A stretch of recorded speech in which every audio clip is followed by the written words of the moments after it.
So then we are back with more understandings from the time of the Second Tabernacle services, where we find in the Aramaic English translation of the word. This translation comes from the original manuscripts of the prophets of the Tzayelic lineage.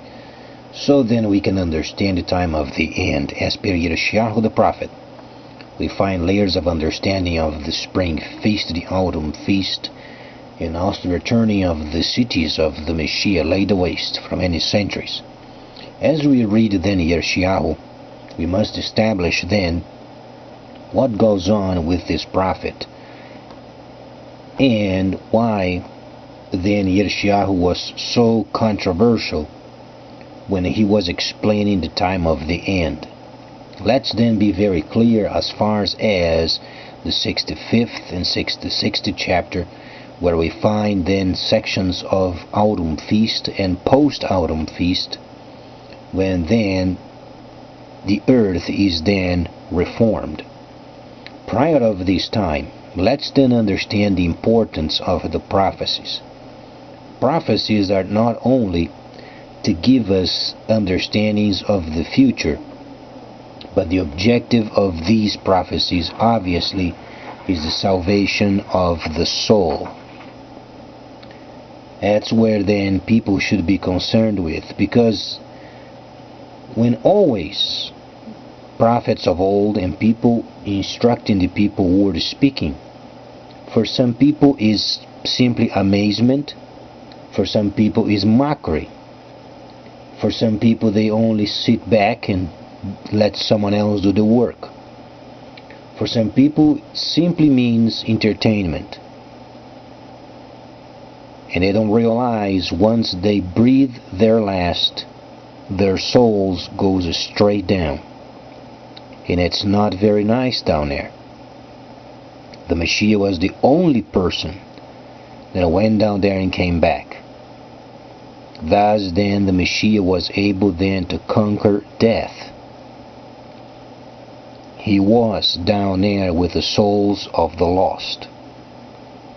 So then, lots of people, they make niches for themselves.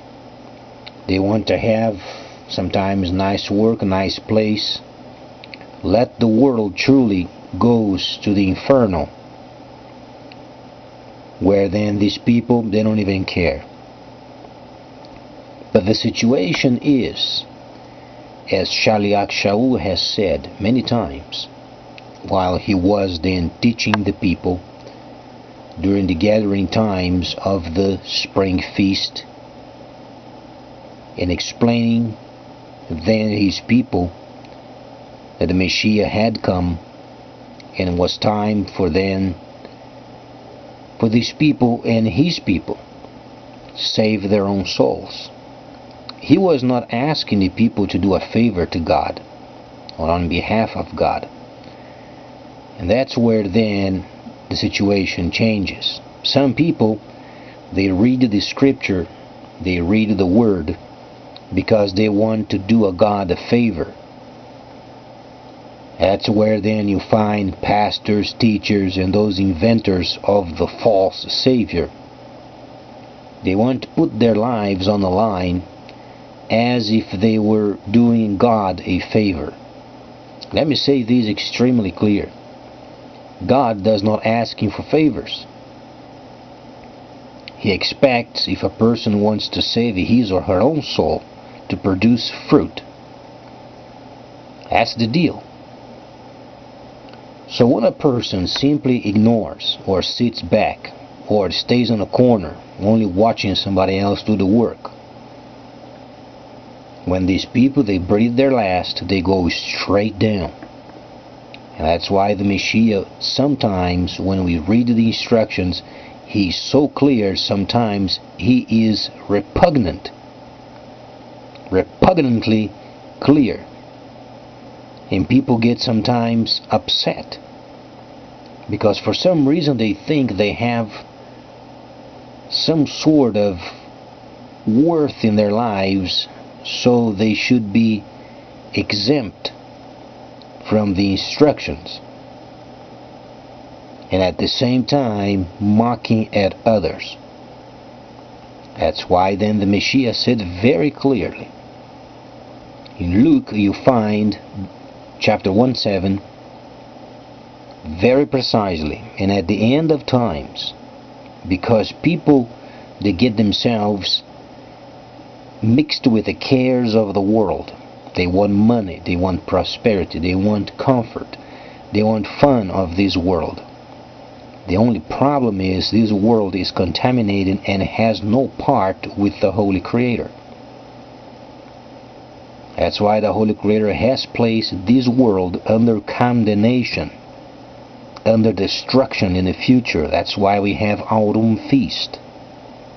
But let's then understand this perfectly, because people have a tendency to believe the Messiah came to save this contaminated world. He did not come to save this world. He came to provide a tabernacling, so people would link themselves in the spirit with him as per the instructions of Moses. And then people would save their souls via producing fruit. That's why in Yohanan was extremely clear.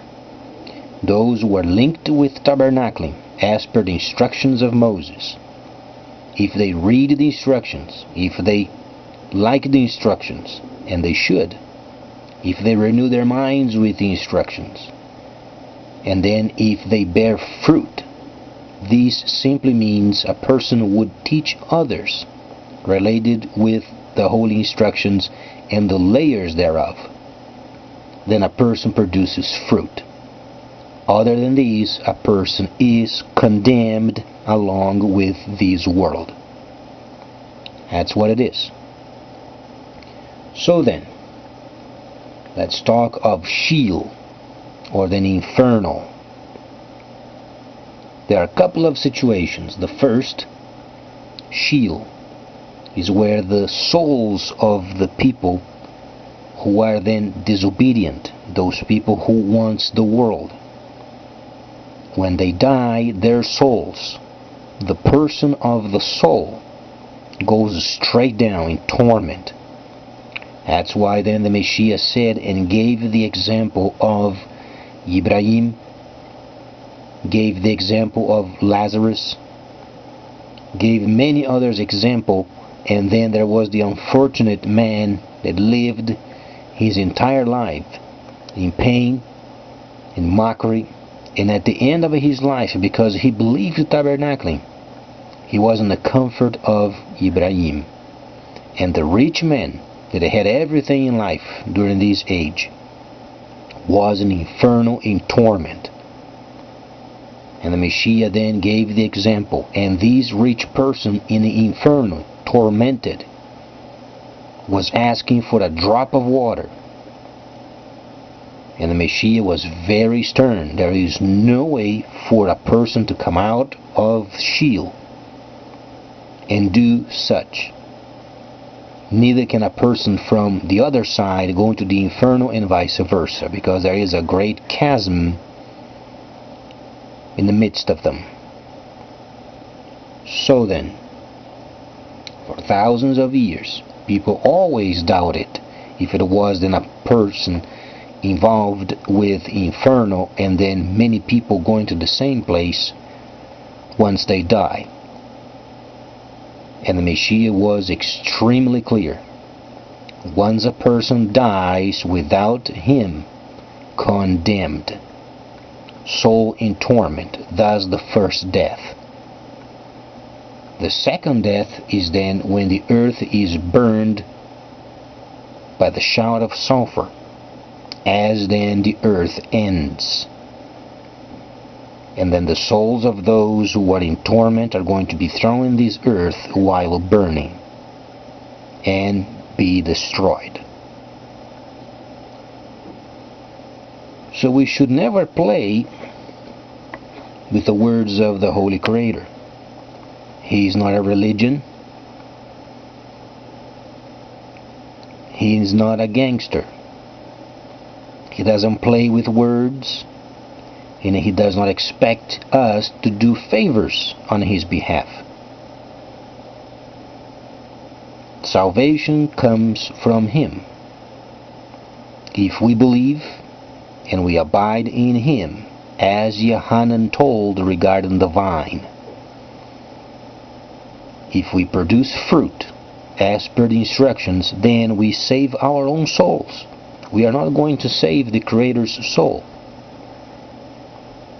That's why sometimes pastors and teachers and those people who are involved in churches, they think they have worth in themselves.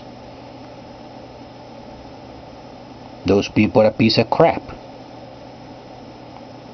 Because not only they have a problem with pride, they don't understand whatsoever the understanding of tabernacling. So then, prophecies are important. The pathway of understanding the nations, and then the wars, and what's going on amongst the nations is very important. But these does not bring salvation. Merely gives you then a path of events and what must take place prior of the autumn feast. Now, what is the objective? Saving your own soul. You're not going to save mine. Neither are you going to save somebody else's life. As you produce fruit, as you instruct other people of the layers of the holy instructions, you are saving your own soul. And certainly you are not making God any favors.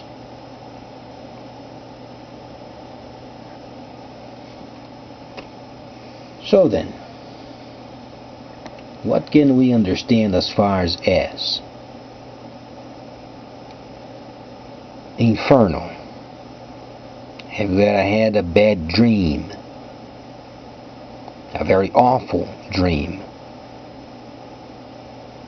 Try to understand the last time you had an awful dream.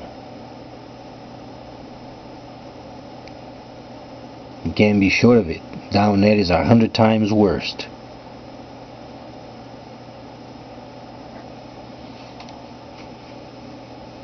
So then, as far as nations, what can we understand as nations when we read Revelation?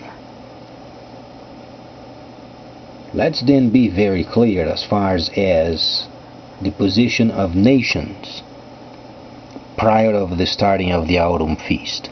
Simply, they are not relevant. We are speaking of a period of time in this age extremely prosperous, beyond imagination. Where do we find this information? Very simply, in a couple of areas. During the time of the Messiah, and then the era of the first son of Ibrahim, Ishmael. He was a king, extremely prosperous. As far as the Messiah, what went on during his ministry? The completion of the spring feast found in Leviticus the 23rd chapter, from the first verse through the 21st. He then completed the spring feast. He was not playing games. Some people have a tendency of believing the Messiah was this smiley scoundrel, mamby-pamby type of a person. He was not playing games. If you would come to his presence, playing around with it, he would let you have it. He would get you out of his presence very fastly. So then, how do we know this? Very simply. At some point, his people were asking information regarding of the future. And then he said, it's not for you to know the times and the season at this point. He was very short. Why? Because he was completing the spring feast. He was training himself to give his life away, so then his people would receive Ruach HaKodesh. It was the very person giving orders. You know, the scoundrelized world and the church junk always places as a gift, if you would have some sort of a worth, where then God gives you a spirit of himself and then subjecting to you.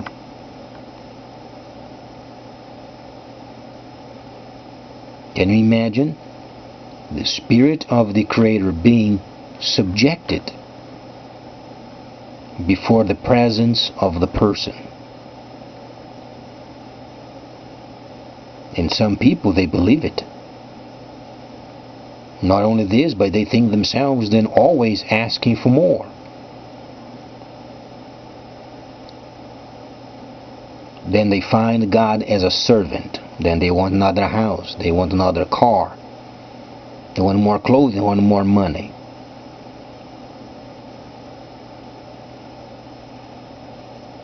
Now, the Holy Creator does not place his spirit under any person.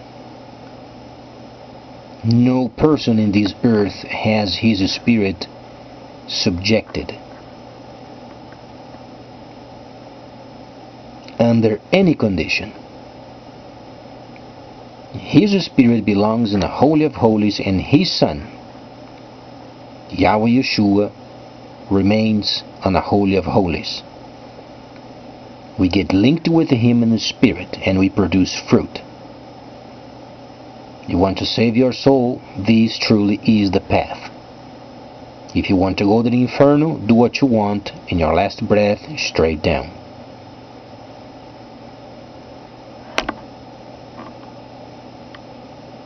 So then, later on, we found in the 24th chapter of Mitchityahu, the first recorder of the spring feast. He was a Levite, extremely acquainted with the works of the temple.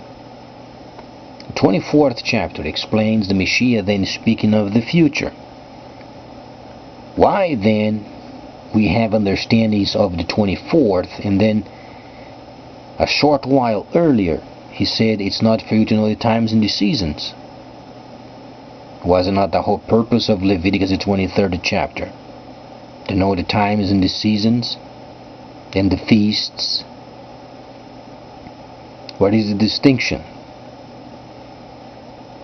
When he said it's not for you to know the times and the season at this point, the Messiah was not yet dead. He was not placed yet on a pole. It was prior of this time. When he died on the pole, he went down. His soul went straight down and stayed in the inferno 72 hours. Then he came back. When he did, then he stayed with his people for a year. And he taught them step by step, every feast, every time, every Shabbat, every lunar view, every year, every new year, every barley aviv. He explained the whole works. And then during this time of 12 months, then he explained the future. Thus then you understand why he said it's not for you to know the times and the season at this point, versus then explaining the holy feasts and the times and the seasons after.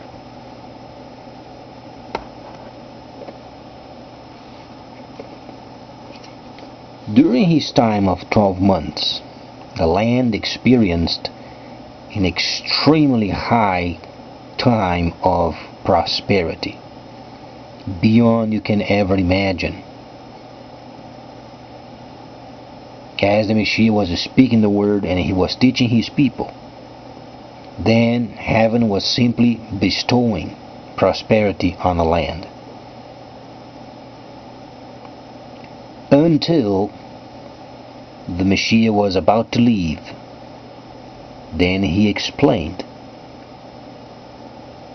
And he simply mentioned for his people, you think what you want to do.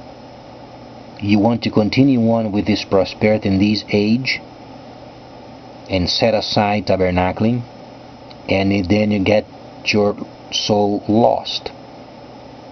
And he explained what he saw down there.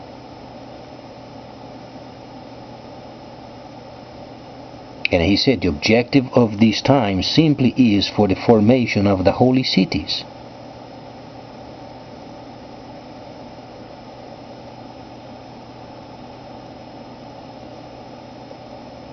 Then, as the holy cities are returning, then there is a time of absolute prosperity beyond imagination. No person on this planet can say, didn't he have the chance? Every person is going to have a chance. Systems are being integrated, interlocked, interlinked, and people with the minimum of knowledge of computers will be able to prosper. So then, as far as the merchants and the merchants of the earth, what do we understand of them? Chapter 1:8 explains a layer of the understanding. As we can understand, chapter 1:8 is for our time, though it is explained on Revelation as the end, but truly is not. The Greco people, when they received those understandings, they did not know how to place the information. They were translating these roughly 1,000 years ago. They didn't understand the times and the seasons. Chapter 1:8 explains of his people, the holy people, the Hebrews, to come out of the system of prosperity and then resume the holy services, second tabernacle services. That's the whole objective of this chapter. Explains also the merchants.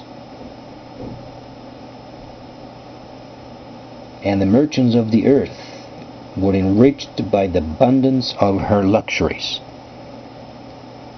Explaining then what the world can provide, and you get your soul lost. And for a short time you get yourself gorged with junk. Or you can understand tabernacling, bear fruit, and then get your soul saved at the end.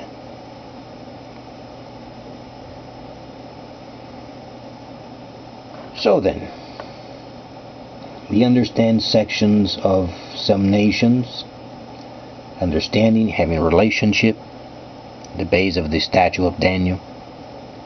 We understand then what goes on with the Revelation sections of it. But the whole objective of these is the salvation of the soul. Either you can save your own soul by producing fruit, or you can stay aside, do whatever you want, mock others, and when you breathe your last, then there is no point of return.